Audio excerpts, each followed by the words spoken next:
उदाहरणार्थ आम्ही मागे घेऊ, परंतु आजही या अनुसूचित जातीचे प्रमाणपत्र देताना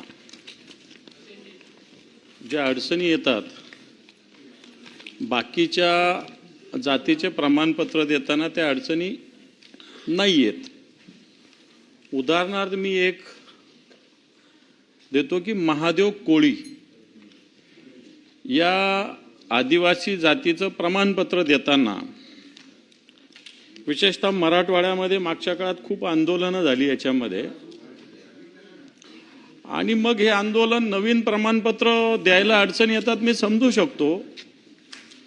परंतु एखाद्याच्या वडिलाचं प्रमाणपत्र आहे, एखाद्याच्या आजोबाचं प्रमाणपत्र आहे, एखाद्याच्या काकाचं चुलत्याचं प्रमाणपत्र आहे, ते व्हेरीफाय झालेलं आहे, बहिणीचं आहे सख्या, तरी दुसरं सबमिट केलेलं महादेव कोळी जातीचं प्रमाणपत्र भेटण्यासाठी देण्यासाठी सगळ्या ठिकाणी मोठ्या प्रमाणावर अडचणी येतात सभापती महोदय.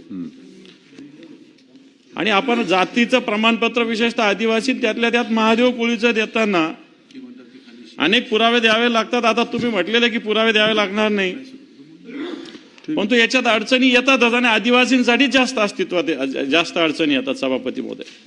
आणि म्हणून आपल्यालाही माहिती आहे उईके साहेब याच्यामध्ये, आणि म्हणून आपण जरा सूचना आपल्या अधिकाऱ्यांना खाली दिल्या पाहिजे की ज्याच्या वडिलांचं आहे, ज्याच्या आजोबाचं आहे, त्याचं तुम्ही काय करणार, पुन्हा व्हेरीफाय कशासाठी करायची गरज आहे?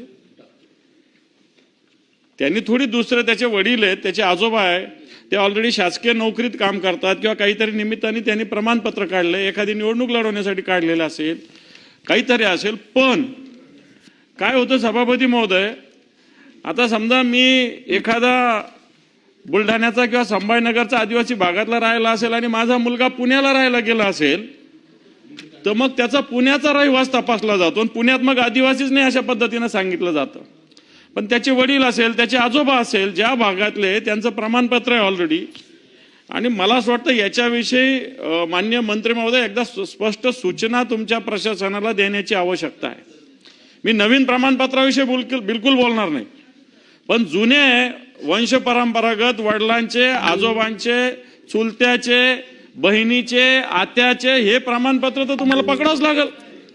आणि म्हणून हे सगळे या सगळ्याच्या दुरुस्ती करत असताना या सूचना सुद्धा महत्वाच्या आहे. विशेषतः मी महादेव कोळी याच जातीचा उल्लेख करतो, आणि या जातीच्या लोकांना मोठ्या प्रमाणावर सर्टिफिकेट देताना अडचणी येतात.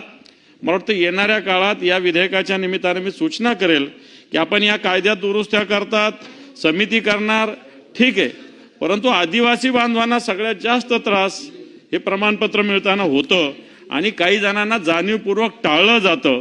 अशा प्रकारचं माझं मत आहे. मला वाटतं हे बिलच्या ज्या सुधारणा तर आम्ही वापस घेणार आहोत, परंतु मला असं वाटतं या सुधारणा सुद्धा मी सुचवतो.